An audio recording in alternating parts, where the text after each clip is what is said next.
So we're going to think about your business idea.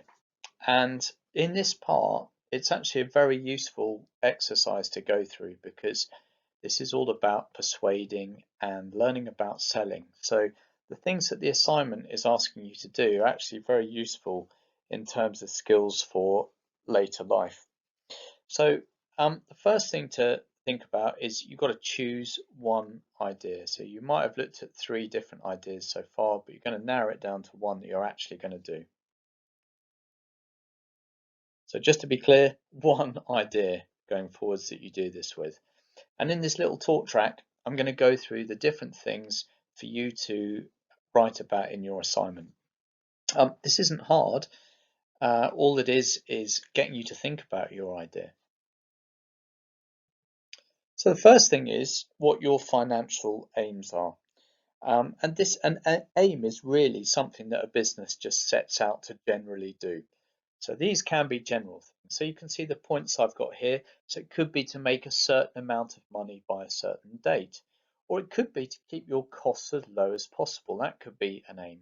It could be to buy as well as possible. So maybe if you're buying things like ingredients or equipment, that you get them from a website that sells good quality equipment or ingredients at a good price.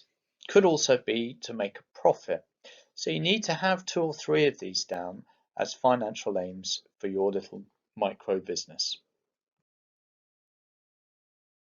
You also are going to put down non-financial aims. So these aren't things to do with money. So if you had a car wash business, it could be to clean 20 cars. Or if you had a cookie business, it could be to sell cookies to both students and teachers. That could be an aim. Or using the best ingredients in your cookies so that people like them and want to rebuy them. Or it could be something as simple as you're going to sell unusual jewelry designs, those kinds of things. You need to come up with things really that you want to aim for. Next thing we're going to think about is features and benefits, and this is used a lot in selling. And a feature is something that a product is, and a benefit is what it actually does for the person who's buying it. And the easiest way of explaining it is using the phrase which means that. So I'm going to give you some examples, and then you can think about features and benefits for the things that you're selling. So let's have a look at them. So the number one here, our feature is our car wash uses soft sponges.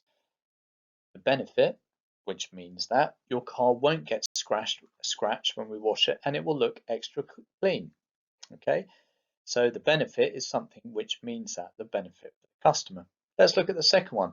Our cookies are made with good quality ingredients, which means that they taste really good and they're actually better for you than some of the cheaper cookies which don't have such good ingredients. Another feature, our jewelry has unusual designs, which means that it will stand out when you wear it and look good. So basically, you have to use the phrase which means that, and that will give you the feature and the benefit. Okay. The next thing to write about is what your unique selling point or points are.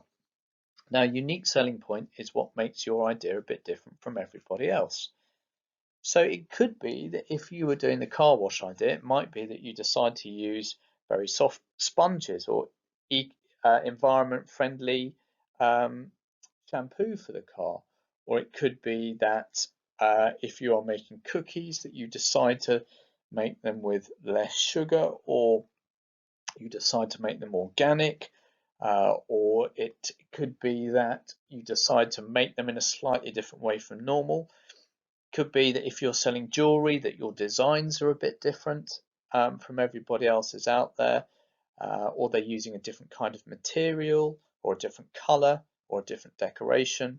Or if you are selling sweets, it could be that you're selling slightly different sweets, like the ones here are American sweets, so you might buy American sweets in. Or it could be just that you're selling sweets that other people aren't selling. That would still be unique.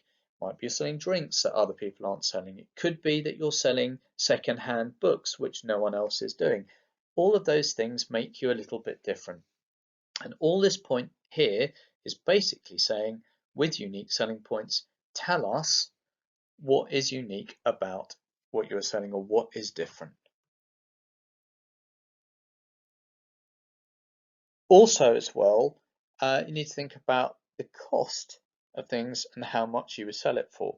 So you can have a bit of a guesstimate. If you were doing the car wash, you can get an idea of what sort of equipment you'd need, like car shampoo, maybe gloves, maybe a bucket, maybe 2 or 3 buckets if there's 2 or 3 of you, sprays, sponges, that kind of thing. You can get some prices for those very easily.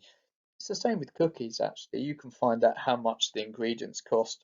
You could look at a recipe online and find out from that, or you could find out how much it costs to buy sweets online and then how much you'd sell it for. And that's the thing, how much you'd sell it for is kind of a key thing as well, isn't it? So you have to tot up and have a bit of a guess at that as well. Have to judge it between what's reasonable for people to pay and how much they would pay, and then justify it. And finally, you've got to say about the current competition in the market. So if you were selling cookies at school and they were homemade ones, you've got to think that there are lots of other places where people could buy cookies from. So they could go to Tesco and buy 5 cookies for £1 or something like that. That's a competition, isn't it? Um, And if you're selling jewelry, well, people can go out to places like H. Samuel and buy jewelry there. Or if you're going to do the car wash, you've got to know that Tesco does a car wash and various other garages do. Or people could do it at home. And likewise, if you're selling, drinks or food, they've got places like Subway. So all of these places and many more are competition, and you need to identify what the competition is. This is an important skill in business because um, most businesses have competition and you need to know who you're competing against, even if they're not direct competition to you, but you need to say. So if I was writing this, I was doing jewelry, I'd say H. Samuel is competition because they've got shops in Eastbourne, and people often go down to the Eastbourne area, and their jewelry is very good value for money. So people might go there because they know the place well, whereas they don't know the jewelry that I'm making in my little business. Or you could say about the car wash. The thing about the car wash is that people know the Tesco's car wash and they trust it. And it's all set up and looks really good. My business would just be doing it on the school premises, blah, blah, blah, those kinds of things. So that should give you an idea of what to write about in this section. It's not hard stuff. It's everything that you know about, but it is about explaining your business idea.